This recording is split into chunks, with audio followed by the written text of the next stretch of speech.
Sir यहाँ से पास हो गया। सब्जी ले लो भाई, सब्जी ले लो, सब्जी ले लो।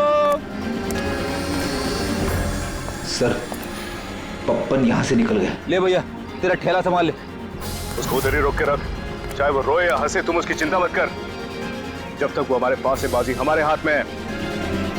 तुम लोग मेरा इंतजार करो, और कुछ भी गड़बड़ हुआ ना, तुम में से किसी को नहीं छोड़ूंगा मैं।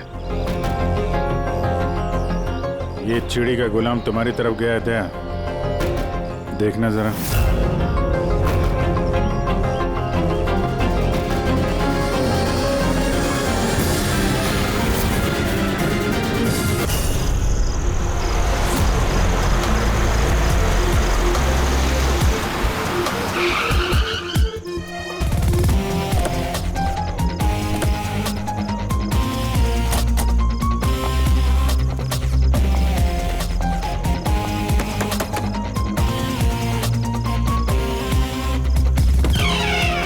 जी कहिए, किससे मिलना है? रोनी साहब को बोलो सीआईडी वाले आए। ठीक है। सोमवार की रात को विवेक का खून हो गया और हमें तुम पे शक है। क्या बकवास कर रहे हैं आप? भला मैं विवेक का खून क्यों करने लगा? अब इस क्यों का जवाब तो तुम्हें ही देना पड़ेगा। मैं विवेक के खून के बारे में कुछ नहीं जानता। ये तो अभी अभी आप लोगों ने बताया, वो मैं जानता हूँ। देखो ज्यादा भोलेपन का नाटक मत करो, साफ साफ बताओ विवेक को क्यों मारा तुमने? सर मैंने विवेक का खून नहीं किया है, और वैसे भी उसके घर के बाहर सिक्योरिटी गार्ड थे, तो कोई कैसे उसके घर में घुसकर मार सकता है? सिक्योरिटी गार्ड्स कुछ नहीं कर पाए क्योंकि उन्हें कोई दिखाई नहीं। क्या मतलब? मतलब ये है कि एक ना दिखने वाला इंसान विवेक के घर में आया और उसने लाइट के जंक्शन बॉक्स के साथ कुछ छेड़छाड़ की, जिससे लाइट चली गई।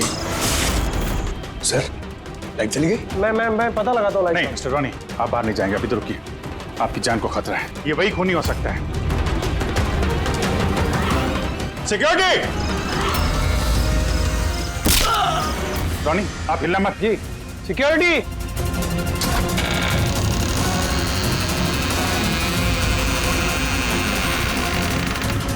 कौन है उधर? सर सर है यहाँ पे? कौन है? कोई था यहाँ पे? कौन है? कोई दिखा? नहीं। रोनी हिलना मत। सिक्योरिटी लाइट ऑन करो।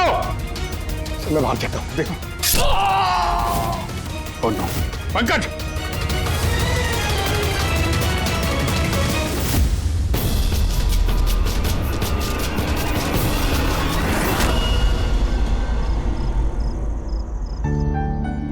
वीना, आज दिन भर सिर्फ काम काम और काम ही रहा है। शरीर भी थक गया है, पूरी बॉडी दर्द दे रही है। विवेक, 24 घंटे सोचोगे तो बॉडी तो पेन होगा ना। अब इतना बड़ा बिजनेस करना है तो सोचना तो पड़ेगा ही ना। थोड़ा सोच समझ के काम करोगे तो दिमाग पे प्रेशर कम पड़ेगा ना। ये कोई गुड्डे गुड्डियों का खेल नहीं है जो चुटकी बजाते ही काम शुरू हो जाए और चुटकी बजाते ही खेल खत्म। समझ रही हो? ठीक है, एक काम करती हूँ, मैं लोकेश को बुलाती हूँ, वो तुम्हारी मालिश कर देगा अच्छे से। ठीक है? मालिश नहीं, बस गर्मा गर्म एक गिलास दूध मेरे लिए लेकर आ जाओ ताकि सारी थकान दूर हो जाए। अच्छा तो अभी लेके आए। Please, thank you.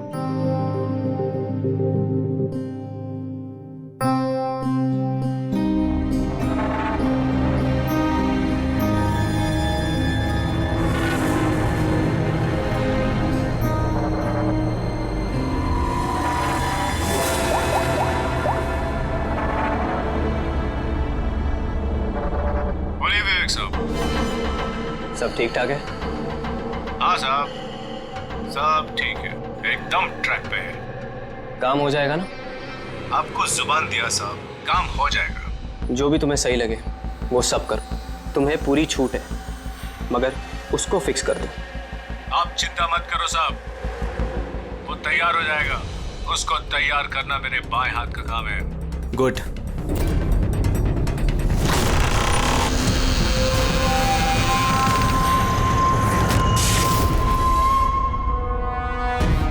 ये लाइट्स को क्या हो गया?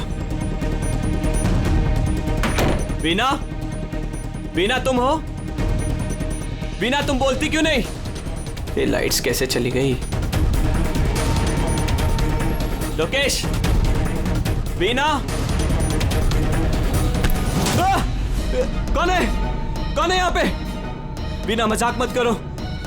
देखो देखो, मैं अंधेरे से नहीं डरता। विवेक साहब, विवेक साहब, विवेक साहब, लोकेश, वीना, लोकेश जल्दी आओ, कोई है कमरे में। विवेक साहब, विवेक साहब दरवाजा खोलिए। विवेक साहब, क्या हुआ साहब?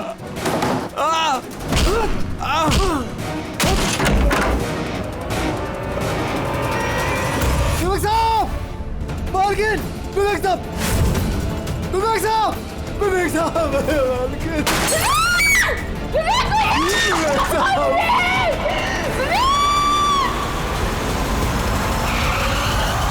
कई बार चाकू से वार किया है। ये देखिए, कटने का और चाकू घोंपने का निशान है। लगता है कि ये घाव चाकू के नहीं है।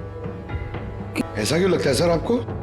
ये देखो, ये जो घाव के पैटर्न देख रहे हो, एकदम बराबर बराबर है, एक ही साइज के, और ये ज्यादा गहरे नहीं है।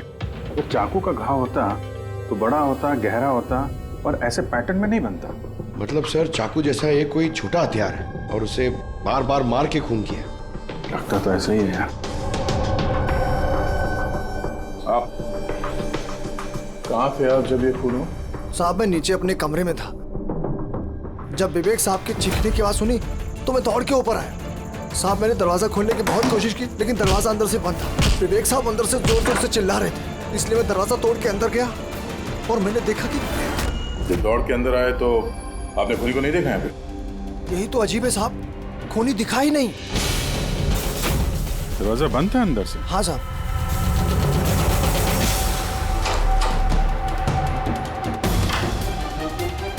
तुम अंदर आए तो यहाँ पे लाइट थी? साहब उस वक्त लाइट नहीं थी। जब मैं दरवाजा खोल के अंदर आया तो लाइट आ गई। कमाल है सर, ये कैसा खूनी है जो लाइट में भी नहीं दिखा? कहीं ये आत्मा? ये भी तो हो सकता है कि जब कमरे में अंधेरा था उसी वक्त खूनी दरवाजे से बाहर गया। साहब ऐसा बिल्कुल नहीं हो सकता। साहब अगर खूनी दरवाजे से अंधेरे में भी गया होता तो मुझे जरूर दिखा होता। मेरी आंखें बिल्कुल ठीक है साहब। कमरे से बाहर जाने का और कोई रास्ता तो दिख नहीं रहा है। वही तो, कमरे से बाहर जाने का एक ही रास्ता है, वो है ये दरवाजा। दरवाजा अंदर से बंद था और लोकेश ने ये दरवाजा खोला, और इसने तो यहाँ पे खूनी को देखा नहीं। कमाल है।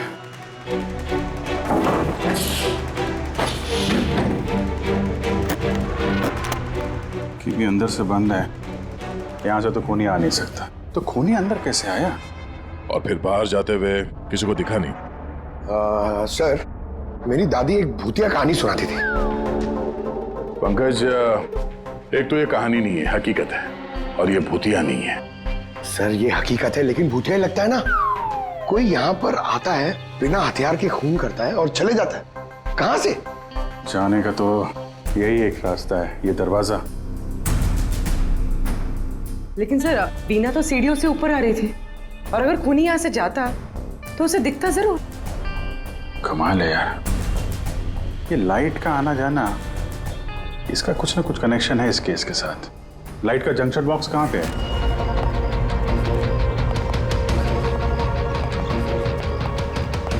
सर यही जंक्शन बॉक्स है।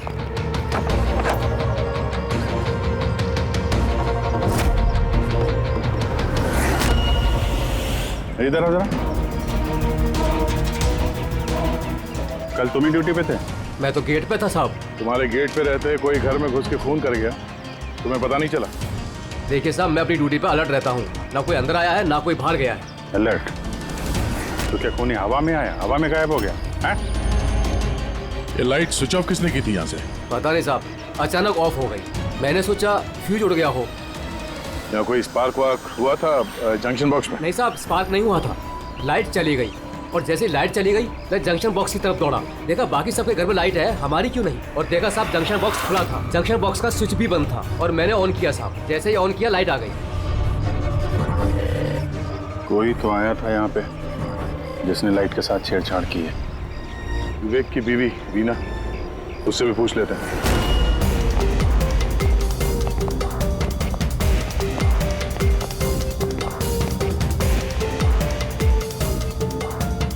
वीना जी, हमें मालूम है ये थोड़ा मुश्किल समय है आपके लिए, पर हम लोग भी थोड़े हैरान हैं कि यहाँ पे सबके रहते हुए विवेक का खून हो जाता है और किसी ने भी खूनी को देखा नहीं। सर इस बात का जवाब मेरे पास भी नहीं है। मैं खुद हैरान हूँ, खूनी कहाँ से हवा बनकर आया और कहाँ चला गया। मैं मेरे बच्चों को क्या जवाब दूंगी सर, उन पर क्या बीतेगी। हिम्मत रखो, समय के साथ साथ बच्चे भी समझ जाएंगे। आप कौन है? सर मैं विवेक का बिजनेस पार्टनर हूँ। मेरा नाम राकेश है और मैं अभी जापान से लौटा हूँ।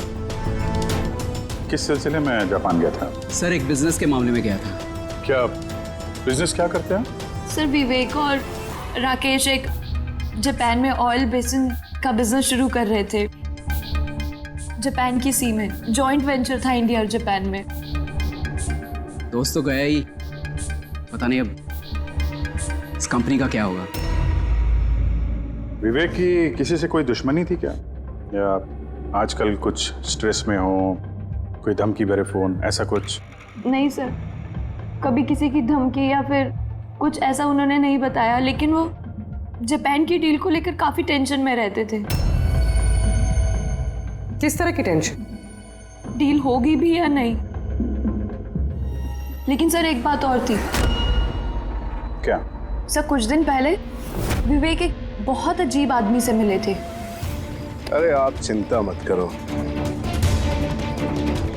आपने मुझ पर भरोसा किया, अपना वादा पूरा किया, अब मैं भी आपका वादा पूरा करूंगा। पुलिस को भनक भी नहीं होनी चाहिए। साहब पप्पन नाम है मेरा, मुझ पे भरोसा है ना? विश्वास है इसलिए काम दिया है तुम्हें। बस अब पप्पन का कमाल देखो। पप्पन, देखिए जैसा आपने बताया उससे तो यही लगता है कि ये पप्पन कोई पुराना मुजरिम है और हर मुजरिम का रिकॉर्ड है हमारे पास। आप उसकी फोटो देखेंगे तो पहचान लेंगे? जी सर। ठीक है, फिर तो जल्दी इस पप्पन का पता चल जाएगा और उसने क्या किया था वो भी। आप लोगों का शक एकदम सही है बॉस, ये खून चाकू से नहीं हुआ। तो फिर किस हथियार से हुआ जो कोई भी देख नहीं पाया, यहाँ तक कि लोकेश को भी वो हथियार दिखाई नहीं पड़ा? हाँ बॉस, हथियार भी नहीं नजर आया और कमाल की बात है खूनी भी दिखाई नहीं दिया। ये तो पहली हो गई, खून हुआ, खून ही नजर नहीं आया। घाव चाकू जैसे हैं लेकिन खून चाकू से नहीं हुआ। पहेली तो है अभिजीत, और इस पहेली को सॉल्व करने के लिए आप लोगों को कड़ी मशक्कत करनी पड़ेगी। देखो बॉस, हम लोग आत्मा में तो विश्वास नहीं करते, लेकिन साइंस से कुछ भी किया जा सकता है और मुझे लगता है किसी मॉडर्न साइंस की टेक्निक का इस्तेमाल किया गया है इस खून में। हाईटेक खूनी? हाईटेक ही हो सकता है, वरना ना दिखने वाले खूनी को लाइट्स ऑफ करने की क्या जरूरत है? माना कि ये खूनी हाईटेक है, मगर कहीं ना कहीं उंगलियों के निशान तो छोड़े होंगे ना उसने? बिल्कुल आए होंगे। तो फिर सर जो क्राइम सीन से हमने उंगलियों के निशान लाए थे, उनमें से एक निशान खूनी के भी होंगे? होने चाहिए थे दया, लेकिन अफसोस की बात यह है कि है नहीं। आप लोग जो भी फिंगरप्रिंट्स लेके आए उसमें सिर्फ विवेक और उसकी पत्नी के फिंगरप्रिंट्स हैं जो एकदम क्लियर है। बाकी के फिंगरप्रिंट्स एकदम स्मस्ट हैं, सब मिल गए हैं। ऐसा लगता है जैसे किसी ने ग्लव्स पहन करके दरवाजा खोला और बंद किया। प्लानिंग के साथ खून किया गया है ताकि सबूत ही ना मिले। काम करते हैं, इस विवेक के घर में जितने भी लोग हैं उन सब से अलग अलग स्टेटमेंट लेते हैं, सबसे पूछताछ करते हैं कि उस रात हुआ क्या था। खूनी ने अंधेरे का फायदा उठाया है, अब हम भी अंधेरे में निशाना लगाएंगे। सर, जब ये खून हो रहा होगा तो वो खूनी अंदर ही होगा सर। जैसे ही बीना बाहर गई उसने खून कर दिया। ये थ्योरी हो सकती है पंकज, अगर लाइट नहीं गई होती तो फिर सब दो खूनी होंगे, एक लाइट ऑपरेट कर रहा होगा और अंदर खून कर रहा होगा। मगर जिसने लाइट ऑफ करी वो कहाँ था? वहां पे तो गार्ड खड़ा था, उसने बोला ना उसने किसी को अंदर आते देखा ना कोई बाहर गया। सर लेकिन जब वीना बाहर गई थी तो उसने दरवाजा खुला हुआ देखा था सर, तो हो सकता है कि दरवाजे के ऊपर उसकी उंगली के निशान हो। खूनी यहाँ भी चालाक निकला। सारों के सामने बताया ना, यहाँ कमरे के अंदर हमें एक भी फिंगरप्रिंट्स नहीं मिले, एक भी। उसने हैंड ग्लव्स पहने होंगे सर, इसलिए शायद नहीं मिले। ग्लव्स तो पहने ही होंगे।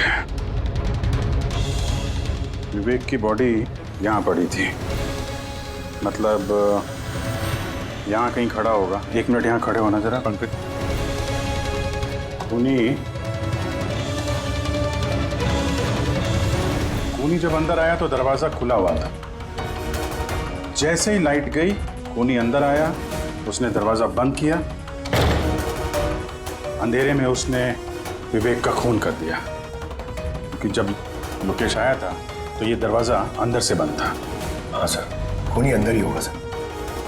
करेक्ट। और जैसे ही लोकेश दरवाजा खोल के आया, खूनी चुपके से यहाँ से निकल गया। लेकिन अगर खूनी यहाँ से गया है तो लोकेश तो यहीं कहीं खड़ा था, उसे तो दिखना चाहिए था ना खूनी। लोकेश का कहना है उसने सिर्फ यहाँ पे विवेक की बॉडी देखी थी, खूनी उसे नजर नहीं आया। सर ये लोकेशन है, ये झूठ बोल रहा है सर।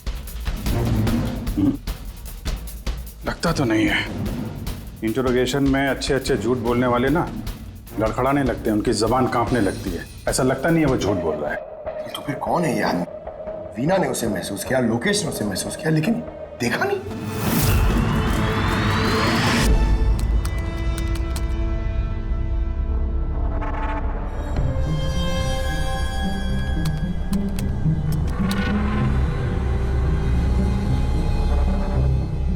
सर, मरने से पहले विवेक ने जिस नंबर पे फोन किया था वो नंबर 1 दिन पहले चोरी हो गया था और अब वो अनअवेलेबल आ रहा है। अनअवेलेबल है? तो जरूर पप्पन का होगा दया, पप्पन का नंबर होगा। क्या पता चला उसके बारे में? सर पूर्वी ट्रेस कर रही है, उसका क्रिमिनल रिकॉर्ड भी चेक करिए सर, बहुत जल्द पता चल जाएगा। यही है। यही है सर। हाँ सर ये देखिए सर, हमारे रिकॉर्ड्स में तो कई सारे पप्पन हैं, लेकिन वीना के बताए अनुसार ये वही आदमी जिसकी हमें तलाश है। सर ये वही आदमी है जिसे मैंने विवेक के साथ देखा था। हमारे रिकॉर्ड के हिसाब से तो ये मुजरिम बहुत ही खतरनाक है सर, खूनी है। और अगर विवेक ने इसे पैसे दिए हैं तो जरूर खून किया होगा इसने। और अभी ये बेल पे बाहर है और पुलिस स्टेशन पे हाजिरी देने के लिए जाता है रोज। कौन से पुलिस स्टेशन में जाता है ये हाजिरी देने के लिए?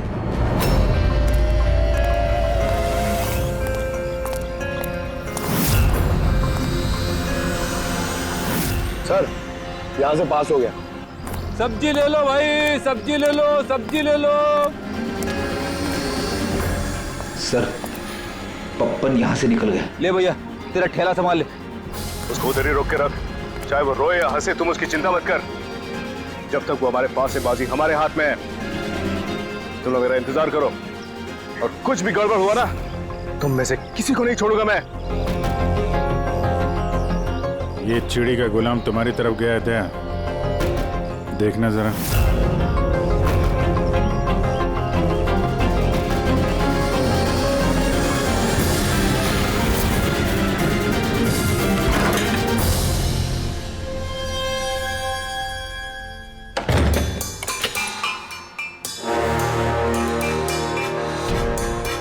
कैसा लगा हमारा इनविटेशन भरत साहब? देखो देखो, आप लोग जो कोई भी हो, मुझे और मेरे बेटे को छोड़ दो। मैं आप लोगों से रहम की भीख मांगता हूँ, रहम। ओके ओके फाइन, एक काम करो, मुझे तुम यहाँ पर रोक लो, लेकिन मेरे बेटे को छोड़ दो। मुझे ना तो तुम चाहिए ना तुम्हारा बेटा। मैं चाहता हूं कि तुम विवेक सर की बिड पास करो। विवेक सर खुश तो मैं खुश। ये पॉसिबल नहीं है। मैं इंडियन मिनिस्ट्री में एक एम्प्लॉय हूँ। माना कि सारे कॉन्ट्रैक्ट मेरे जरिए पास होते, लेकिन मैं ऐसे ही किसी कंपनी का कॉन्ट्रैक्ट कैसे पास करवा दूं सर? मिस्टर भरत, तुम ना मामले की गंभीरता को नहीं समझ रहे हो। तुम्हारे बेटे के साथ क्या हो सकता है तुम सपने में भी नहीं सोच सकते। सपने में तुम भी नहीं सोच सकते कि अब तुम्हारे साथ क्या होने वाला है। सर मैं मिनिस्ट्री की तरफ से काम कर रहा था। जितनी भी सील्ड बिड इंडियन फर्म्स की तरफ से होती है उसका इंचार्ज था मैं। चीनी या जापानी कंपनियों के पास अपने देश में नीलामी का कार्यालय था, लेकिन सभी भारतीय बोलियां उनके पास आई। किसी विदेशी कंपनी को भी कॉन्ट्रैक्ट मिला था क्या? नहीं सर, इसके बारे में सभी की कॉमन राय थी, क्योंकि भारतीयों के पास चीप लेबर और रॉ मटेरियल इजीली अवेलेबल था। इसलिए दूसरी विदेशी कंपनियों को कॉन्ट्रैक्ट मिलना मुश्किल था सर। सर इस नीलामी का चक्कर तो समझ में आ गया। इस विवेक ने नीलामी को अपने फेवर में करने के लिए इनके बेटे को किडनैप किया, मगर विवेक को किसने मारा होगा और क्यों? ये काम तो जरूर किसी इंडियन कंपनी का ही है जो विवेक का कॉम्पिटिटर था। इसी चक्कर में हुआ ये सब। वो लिस्ट लाए ना आप, जो विवेक के अलावा इंडियन मीडियर्स थे? ये सर, जैसा आपने कहा था आपके अकॉर्डिंग ये मैंने लिस्ट तैयार की है। Thank you. कार्तिक, विवेक, इन दोनों के अलावा राकेश, प्रमेश, शिवानी, रोनी और नवीन। अच्छा भरत जी, इनमें से आपको कौन लगता है जो विवेक के खिलाफ बोली लगाने वाला सबसे ज्यादा? सर यानी ऐसा कोई आदमी जो विवेक के ये बिड जीतने से दुखी हो या फिर उसे कोई नुकसान हो? सर ऐसे तो दो लोग हो सकते हैं, रोनी और नवीन। रोनी और नवीन, तो फिर मिल लो। इस रोनी और नवीन से पूछताछ करो, उनसे पता तो चले है कौन ऐसा जो बिना दिखे भी खून कर सकता है।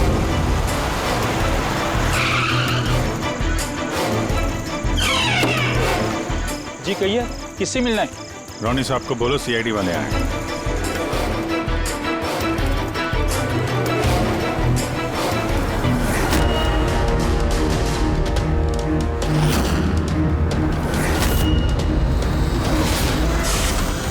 सर लाइट चली गई? मैं पता लगाता हूँ लाइट। नहीं मिस्टर रोनी, आप बाहर नहीं जाएंगे, अभी तो रुकिए। आपकी जान को खतरा है, ये वही खूनी हो सकता है। सिक्योरिटी! रोनी आप हिलना मत। सिक्योरिटी! सर यहाँ कोई है? कोई है? सर यहाँ कौन है इधर? कौन है? मिस्टर रोनी आप हिलना मत। सर मैं देखता हूँ। देखो पंकज। ओह नो रोनी। साहब, सबको क्या हुआ? एक मिनट। He's no more. बाहर जाते हुए कोई दिखा था क्या? नहीं सर मैं वहाँ जंक्शन पे गया, लाइट ऑन की और देखा कि हमारा दूसरा सिक्योरिटी गेट के पास बेहोश पड़ा हुआ है और मैं अंदर आ गया सर। Hello sir. सर हम रोनी को बचा नहीं पाए। He's dead. ऐसा कैसे हो सकता है अभिजीत? खून तुम्हारे सामने हुआ और तुम कह रहे हो कि तुमने खूनी को देखा तक नहीं? हाँ सर, पहले तो हम सुनी सुनाई बातों पे यकीन कर रहे थे, पर यहाँ तो हम लोग वहाँ मौजूद थे सर, कोई नहीं दिखा। मतलब विवेक के खून की जैसा? हाँ सर। ये किस तरह का खूनी है सर जो है मगर दिखाई नहीं देता? वही तो। पर इतना पक्का है कि मैंने वहाँ पे कुछ शैडो जैसी देखी थी, कुछ अजीब सी। आई मीन एक्सप्लेन करना मुश्किल हो रहा है मगर। सारुण के यार, फोटो से कुछ पता चल रहा है तुझे? बॉस लगा हुआ तो हूँ, शायद कुछ हाथ लग जाए, लेकिन एक बात पक्की है, ये खून भी वैसे ही हुआ है जैसे इससे पहले को खून हुआ है। ये देखो बस, ये देखो यहाँ फोटो में ये हल्की सी रोशनी में ये कुछ आकृति दिखाई दे रही है, शैडो जैसी, बिना आकार के। ये क्या है ये समझ में नहीं आ रहा है। सालू के साथ मैं पहले से कह रहा था, ये जरूर कोई आत्मा है। सर वो जो कोई भी था, मैंने उसे महसूस किया था सर। मैंने उसे पकड़ने की कोशिश की लेकिन वो हाथ में ही नहीं है। देखो यार, ये आत्मा कुछ नहीं होता। बॉस ये क्या है ये अभी तक पता नहीं लगा पाया। सारुण के ये किस किस्म का हथियार इस्तेमाल किया इस खूनी ने? ये बॉस, ये हथियार है, इसे शूरिकेन कहते हैं बॉस। शूरिकेन? तो इस तरह का हथियार तो मैंने मार्शल आर्ट्स वाली फिल्मों में देखा है। अरे इसे तो वो निंजाज यूज करते हैं, वो निंजा। सर ये जापानीज हथियार है, निंजाज स्टाइल के हथियार इस्तेमाल करते हैं। जापान निंजा, और ये ऑक्शन भी जापान में होने वाला है सर, तो कहीं इन सबका कनेक्शन जापान से तो नहीं? बिल्कुल है, जापान से कनेक्शन है। इस राकेश से मिलना पड़ेगा। वही गया था ना जापान किसी डील के बारे में बात करने। राकेश, तुम विवेक के पार्टनर हो, है ना? तो तुम तो जरूर जानते होंगे कि विवेक ने बिड हासिल करने के लिए पप्पन नाम के किसी गुंडे को हायर किया था भरत के बेटे को किडनैप करने के लिए, है ना? नहीं सर, इसके बारे में मुझे कुछ भी मालूम नहीं। अरे ऐसा कैसे हो सकता है? इतनी बड़ी बात और पार्टनर को पता नहीं? सर वो मुझसे काफ़ी बातें छुपाता था, इसलिए बिजनेस में भी लॉस हो रहा था। वो इतना बेताब रहता था कि लॉस कवर करने के लिए वो क्या क्या करता था और कहाँ कहाँ जाता था मुझे बिल्कुल मालूम नहीं है। अच्छा, वैसे आप जापान गए थे ना विवेक के खून से पहले? हाँ गया था। क्या करने गए थे आप?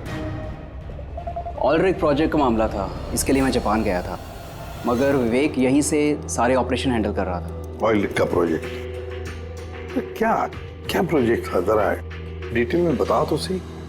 जापान में एक द्वीप है जिसे ऐतिहासिक और पवित्र माना जाता है। वहाँ के लोग ऑलरेडी प्रोजेक्ट को लगाने के लिए मना कर रहे थे। पवित्र समंती द्वीप? क्या पवित्र है उस आइलैंड में?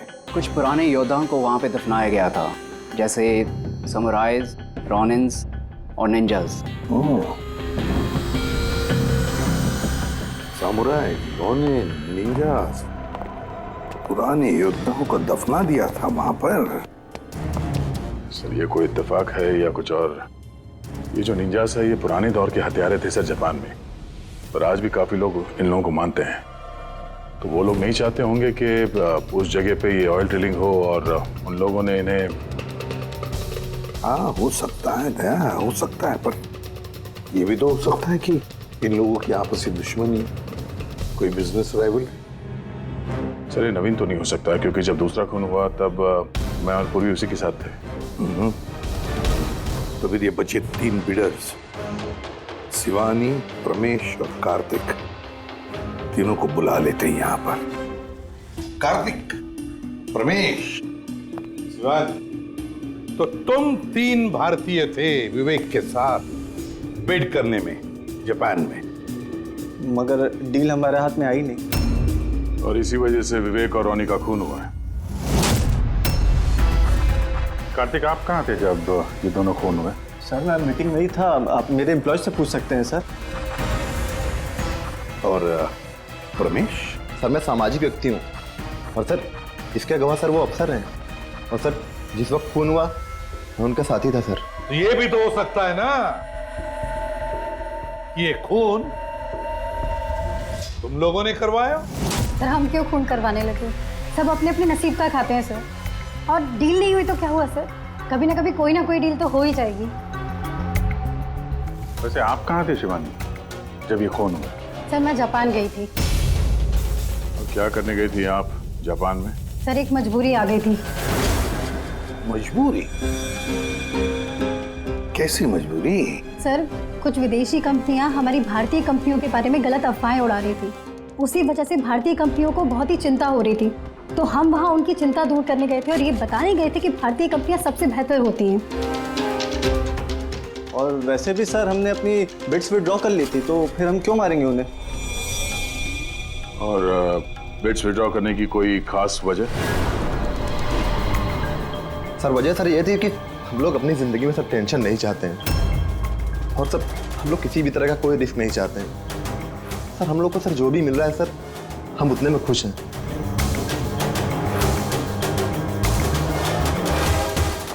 सर अब तो ये नवीन ही बचा, इसने तो बिड भी वापस नहीं लिया।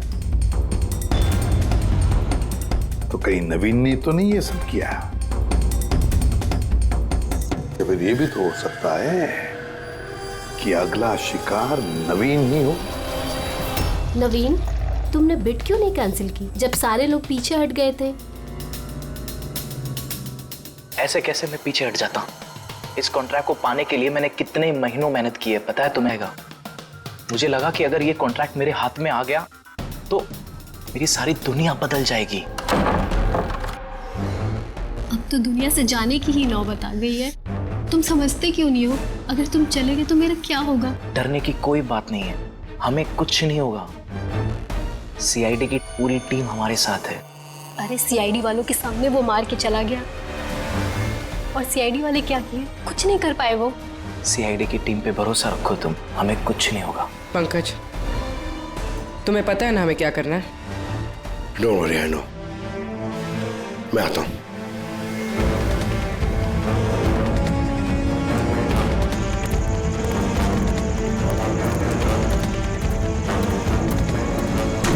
ये है वो जंक्शन बॉक्स जिसकी वजह से सारा पंगा हो रहा है।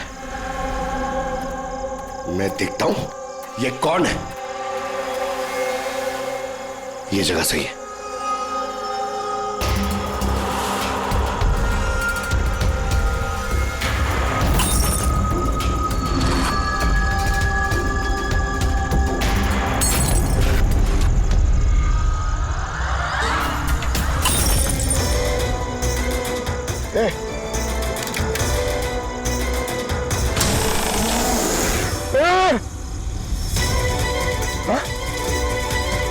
कौन है?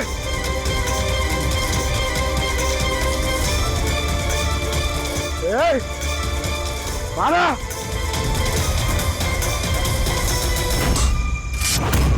नवीन, ये लाइट को क्या हो गया? अरे कुछ नहीं हुआ। नहीं नहीं, वो आ गया है। कुछ नहीं होगा, कुछ नहीं होगा आपको, प्लीज रिलैक्स हो जाइए।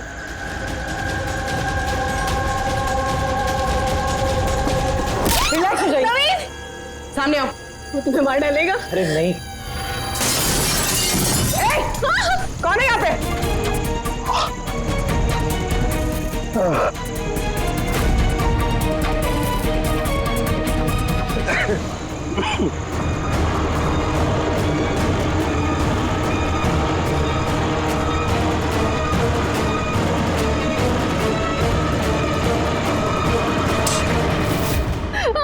आप लोग ठीक है? हाँ?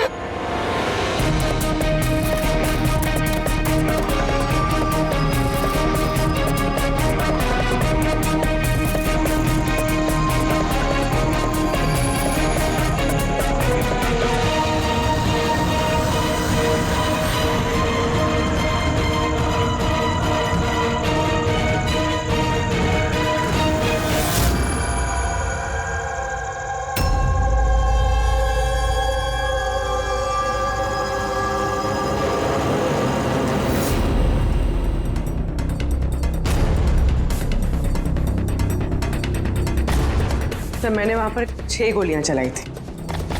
उनमें से 5 गोलियां तो मिल गई, मगर एक गोली उस खूनी को जरूर लगी है। एक गोली खूनी को लगी है? तो पूरी तुम यकीन नहीं साथ कैसे कह सकती हो कि 6 में से एक गोली खूनी को लगी है? क्या वहां पे कोई खून वगैरह गिरा था? नहीं सर, खून तो नहीं था वहां पर, लेकिन गोली लगने की आवाज जरूर आई थी। अगर गोली लगी है तो खून तो निकलेगा ही। घर के अंदर ना सही तो घर के बाहर कहीं मिला? नहीं सर, हमने अच्छे से चेक किया था, वहां पर खून था ही नहीं। हो सकता है सर खूनी ने बुलेट प्रूफ वेस्ट पहन रखी हो। और सर ये भी तो हो सकता है कि ये काला कपड़ा उस बुलेट प्रूफ वेस्ट का टुकड़ा हो। सर के इस काले कपड़े के टुकड़े से कुछ पता चल रहा है तुझे? नहीं बॉस, इस कपड़े पर से भी खून के ट्रेसेस तो नहीं मिले। खून के अलावा कुछ मिला तुझे? हाँ, ये कपड़ा इतना काला है कि विश्वास नहीं होता है। इस पर से कोई भी रिफ्लेक्शन हो ही नहीं सकता है। रिफ्लेक्शन नहीं हो सकता? मतलब ये फ्रेडी कि जब आप किसी भी चीज पर लाइट डालते हैं तो वो लाइट थोड़ी सी रिफ्लेक्ट होके आपकी आंखों में आती है। इसी से पता चलता है कि वो क्या चीज है, उसका कलर क्या है, ये सब कुछ। लेकिन इस कपड़े पर अगर आप लाइट डालेंगे तो रिफ्लेक्ट होगी ही नहीं। इस कपड़े पे लाइट मारेंगे तो ये कपड़ा दिखेगा नहीं ना। मैं दिखाता हूं, ये देखो, ये यहाँ पर ये लाइट है। अब हम इसे ट्रैवल करते हैं इस कपड़े पर, और ये देखो लाइट गायब। माय गॉड, मतलब इस कपड़े ने सारी की सारी लाइट एब्जॉर्ब कर ली। और ये देखो, कपड़े से बाहर आए तो फिर से लाइट दिखाई देना शुरू हो गई। अजीब कपड़ा है, पूरी लाइट एब्जॉर्ब कर लेता है। पता ही नहीं चल रहा था कपड़ा है कि नहीं। के नवीन की जान को खतरा है, जो भी है जल्दी बता दे। बॉस, मैं जानता हूं कि ये क्या है और खून कैसे हुआ है।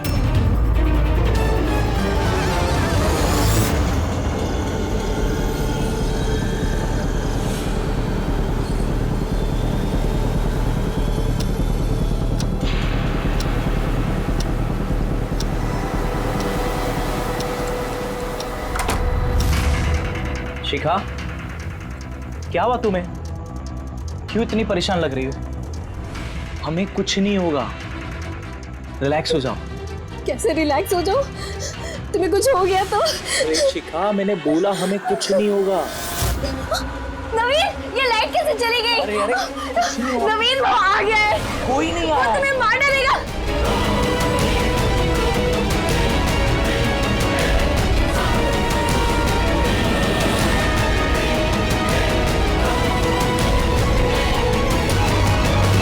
बस खेल खत्म। एक गिलास दूध अपने हाथों से लेकर आ जाओ, सारी थकान दूर हो जाएगी। अच्छा, अभी लेकर आती हूँ। Please, thank you.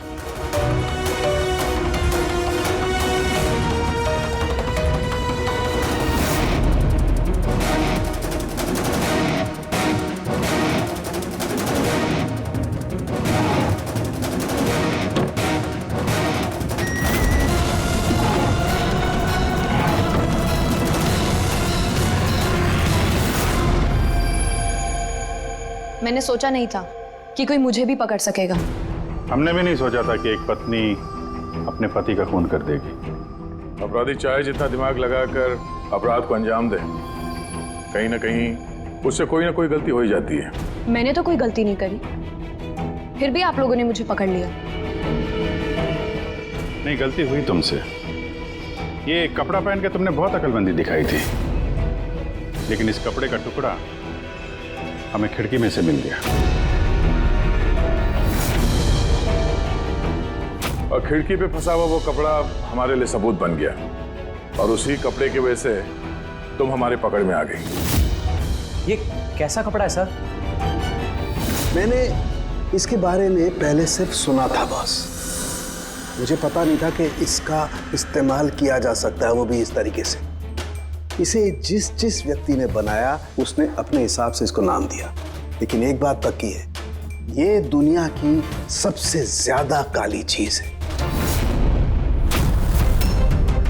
मैं तो कुछ समझा नहीं।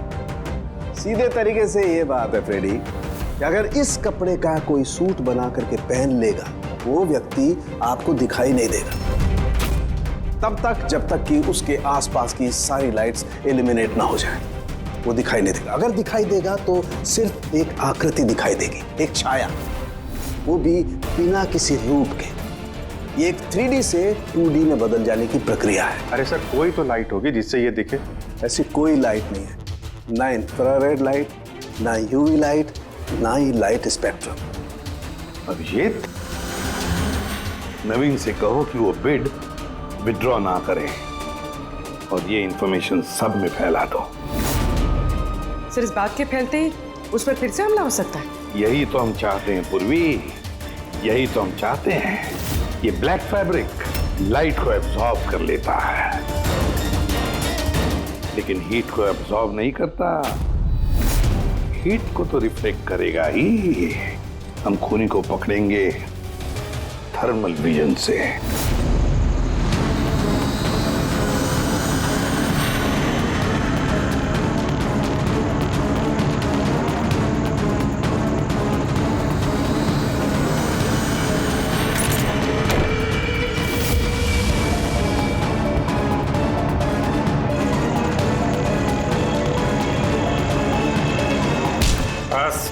खेल खत्म। किस तरह से इस काली ड्रेस की वजह से तुम्हारा खेल खत्म हो गया? हाँ? अब जल्दी से बताओ, अपने पति का खून क्यों किया तुमने? नफरत थी मुझे उससे।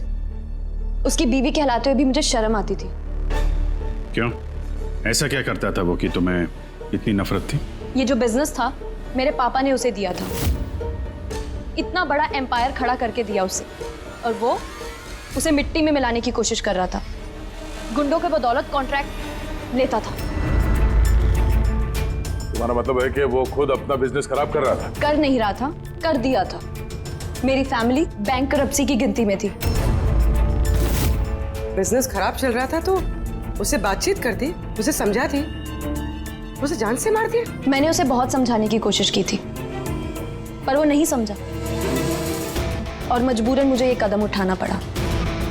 मुझे मेरे बच्चों के बारे में सोचना था, उन्हें तो मैं भूखा नहीं मार सकती। तो इसलिए सारा बिजनेस तुमने अपने हाथ में ले लिया? हाँ, मैंने जापान की कंपनी को अप्रोच किया था छिपकर। छोटे छोटे कॉन्ट्रैक्ट और पैसों के बदले मैंने तय किया कि भारतीय कंपनी कॉन्ट्रैक्ट पर कोई बोली ना लगा सके, और इसीलिए मैंने सभी बोली लगाने वालों को मारने का प्लान किया। और उन्हें मारने के लिए ऐसे हथियार का इस्तेमाल किया जो निंजास इस्तेमाल करते हैं ना? हाँ। क्या मिला ये सब करके? जेल। जिन बच्चों के लिए तुमने गुनाह का रास्ता अपनाया, अब वो बेचारे अनाथ हो जाएंगे।